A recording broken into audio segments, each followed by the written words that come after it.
ఆ స్వామి దేహాన్ని ఎలా విడిచిపెట్టాడు? ఏం జరిగింది? చెట్టు చాటున ఉండి బాణం వేసి అంతం చేశాడు కదా. నందిఘోష, తాళధ్వజం, పద్మదళన ఈ ముగ్గురి రథాలు అంత సులభంగా కదలవు.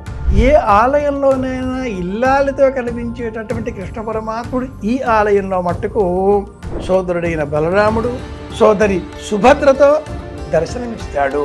ఇక్కడే ఇంతటి విశేషంగా మనకు దర్శనమిస్తాడు.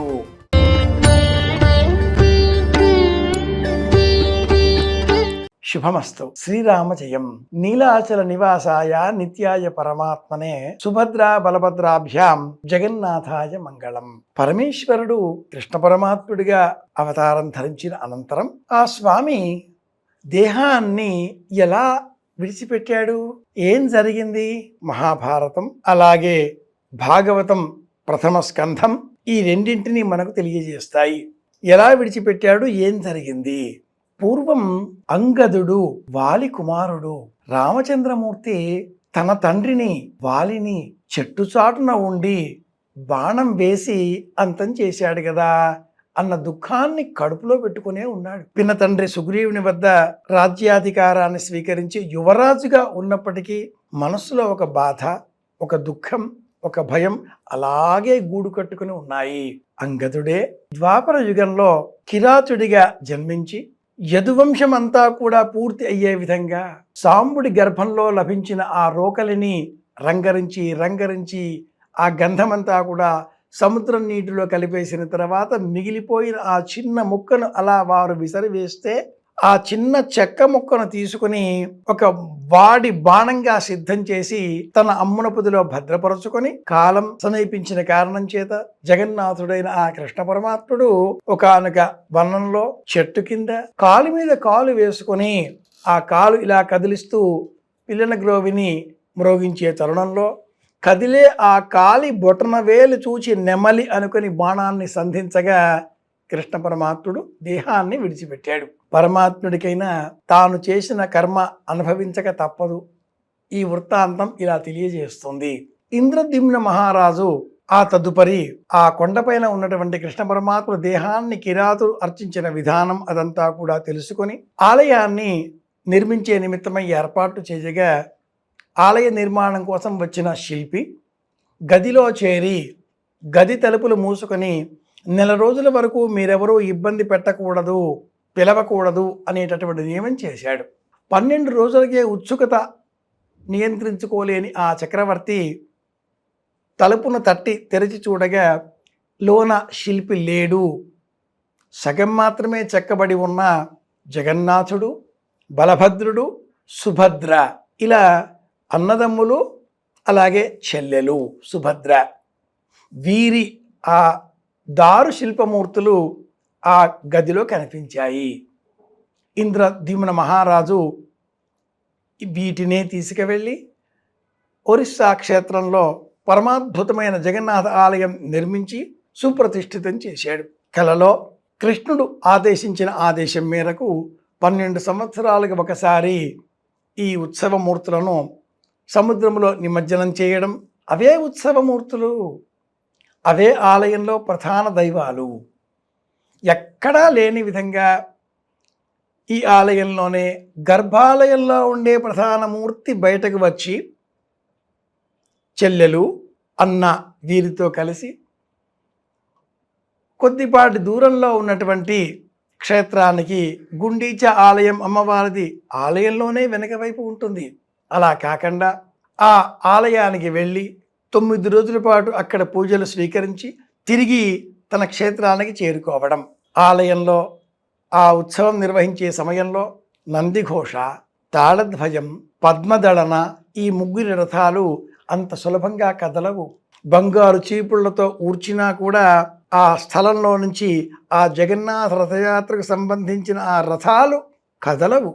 దానితో ఆలయ నిర్వాహకులు అసభ్యమైన పదజాలంతో కూడా కొన్ని పదప్రయోగాలు చేసి ఒకరిని ఒకరు దూషించుకుంటారు. ఇది ఈ నేటికి అక్కడ పాటింపులో ఉన్న సంప్రదాయం. అనేక చిత్రమైన ఆచారాలతో ఉండే ఈ ఆలయంలో జగన్నాథుడికి 56 భోగ్ అనే పేరిట 56 రకాల నివేదనలను ప్రతి గంటకు ఒకసారి సమర్పిస్తూ ఉంటారు. స్వామికి జ్వరం వస్తుంది, కృష్ణ పరమాత్ముడికి జ్వరం వస్తుంది. ఆయుర్వేద మూలికలతో స్వామికి ఔషధ సేవనం చేసే నిమిత్తమై ఏర్పాటు చేస్తారు.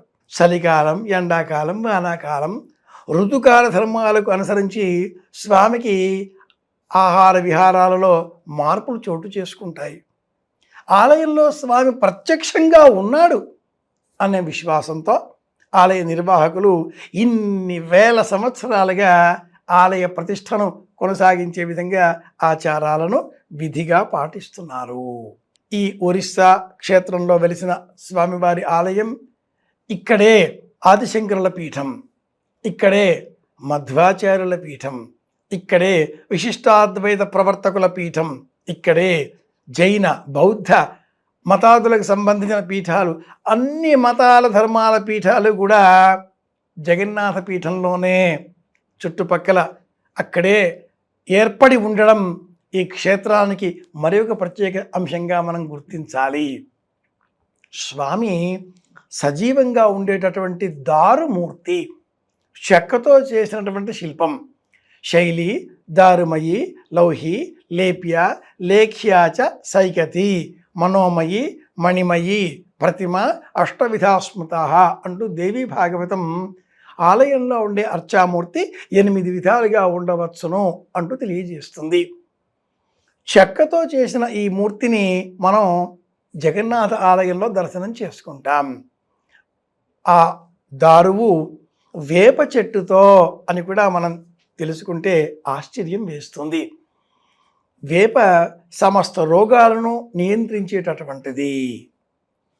ఇంటికి ఆగ్నేయ భాగంలో వేప చెట్టు ఉన్న ఎడల ఆ ఇంటిలో ఉండేటటువంటి వారికి ఏ విధమైన వ్యాధులు రావు.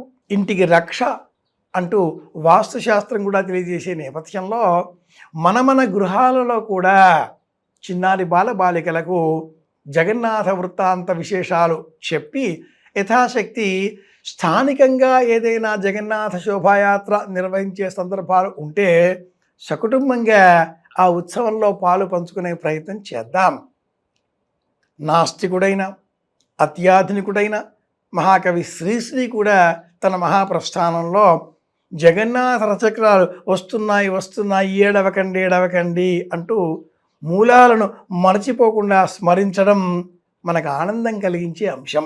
ఆస్తికులమైన మనమంతా ఆషాఢ శుద్ధ విధియా జగన్నాథ విధిగా భావన చేద్దాం, జగన్నాథుని స్మరిద్దాం. ఆ స్వామి జగన్నాథుడు. ఏ ఆలయంలోనైనా ఇల్లాలితో కనిపించేటటువంటి కృష్ణ పరమాత్ముడు ఈ ఆలయంలో మట్టుకు సోదరుడైన బలరాముడు, సోదరి సుభద్రతో దర్శనమిస్తాడు. రుక్మిణీదేవి ఈ ఆలయంలోనే నైరుతి దిగ్భాగంలో గుండీచాదేవి అన్న పేరిట దర్శనమివ్వడం మనం గమనించవచ్చు. అలా బయటికి వెళ్ళి తిరిగి వచ్చే స్వామిని వెంటనే అమ్మవారు లోనికి రానివ్వదు కనుక 3 రోజుల పాటు స్వామి ఉత్సవంలోనే రథంలోనే ప్రధాన ద్వారానికి వెలుపల ప్రాధాయపడే విధంగా అమ్మవారిని స్తోత్రం చేస్తూ ఇక్కడే ఇంతటి విశేషంగా మనకు దర్శనమిస్తాడు. స్వామి నిజంగా ఆలయంలో ఉన్నాడు. చూద్దాం, దర్శనం చేసుకునే ప్రయత్నం చేద్దాం, స్తోత్రం చేద్దాం. నీలాచల నివాసాయ నిత్యాయ పరమాత్మనే సుభద్ర బలభద్రాభ్యాం పుణ్యశ్లోకాయ మంగళం. శుభమస్తు.